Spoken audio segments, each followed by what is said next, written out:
Super Bharat Marathi वृत्तवाहिनीवर आपले स्वागत आहे. एक नजर आजच्या ठळक घडामोडींवर.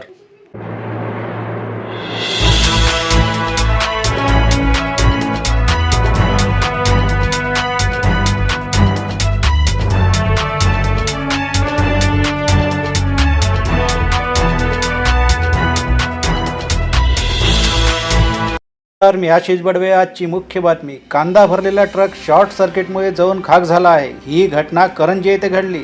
अग्निशमन दल घटनास्थळी पोहोचली व त्यांनी आग आटोक्यात आणली. कांदा भरलेला हा ट्रक हैदराबाद येथून नागपूरकडे जात होता. सकाळी 4च्या दरम्यान ट्रकच्या इलेक्ट्रिक वायरिंगमध्ये बिघाड झाला व ट्रकच्या कॅबिनने पेट घेतला. सुदैवाने कोणतीही जीवितहानी झाली नाही. पुढच्या बातमीकडे वळूया. अज्ञात व्यक्तीने लावलेल्या आगीत शेतकऱ्याचा गोठा जळून खाक झाला.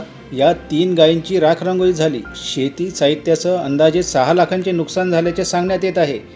पांढरकवडा तालुक्यातील कोठोडा येथे 17 सप्टेंबरला मंगळवारी पहाटे ही घटना उघडकीस झाली. अनिल काळे यांच्या मालकीचा कोठोडा शिवारात जनावरांसाठी गोठा आहे.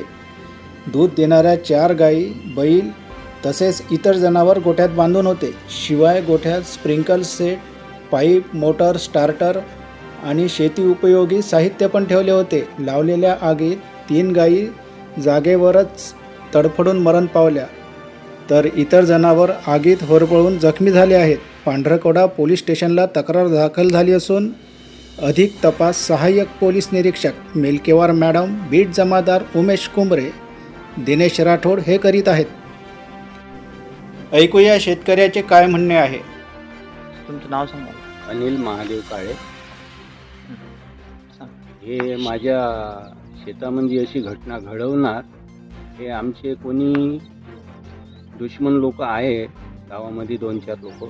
तुम्हाला वाटते का पक्क? हो, पक्क हे पक्के दुश्मन लोक आहे. जाणीवपूर्वक शेत. कारण आम्ही ठेक्या मक्त्याची शेती करत होतो तेव्हापासून आमच्या मागे लागून होते ते. आणि आता आजपर्यंत आमच्यावर नाही त्याने अन्याय केला, पण आज आमच्या जनावरावर अन्याय करून टाकला. किती एकर शेती आहे तुमची? आमची 14 एकर शेती आहे. आणि हे जनावर किती? हे सगळे दूध देणार हे जनावर? पूर्ण जनावर दूध देणारे. आज त्याला हे माझं दुधाचा धंदा चालू होता हे बरोबर दिसलं नाही. त्याच्यामुळे त्यांनी आमच्यावर न करता त्यांनी जनावरावर केलं. आता तुम्ही नवीन गाय घेतली म्हणजे? नवीन गाय घेतली. 50-60 हजाराची गाय आहे ती. अच्छा. किती लिटर दूध देत होते ते? एक टाइम 5 लिटर दूध देत होते. एक 3 गाई 5-5 लिटर एक टाइमच्या. हो. 2 टाइमला 10 लिटर दूध निघत होते. अच्छा. बाकीचे जनावर पुन्हा त्यांना बाकी त्यांना काही 2-3 जखमी आहे आणि काही दावे तोडून निघून गेले. अंदाजे किती रुपयाचं नुकसान आहे तुमचं? आमचं कमीत कमी 2 लाखाचं नुकसान आहे.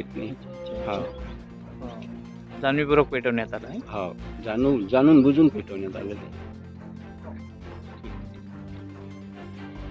श्री संत इस्तारी महाराजांच्या पावन स्मृतिदिनी आज लोकमान्य टिळक वार्डात संत इस्तारी महाराज प्रतिष्ठानापासून मिरवणूक काढण्यात आली. ही मिरवणूक परिसरात फिरवण्यात आली. यामध्ये भाविक मोठ्या प्रमाणात सहभागी झाले होते.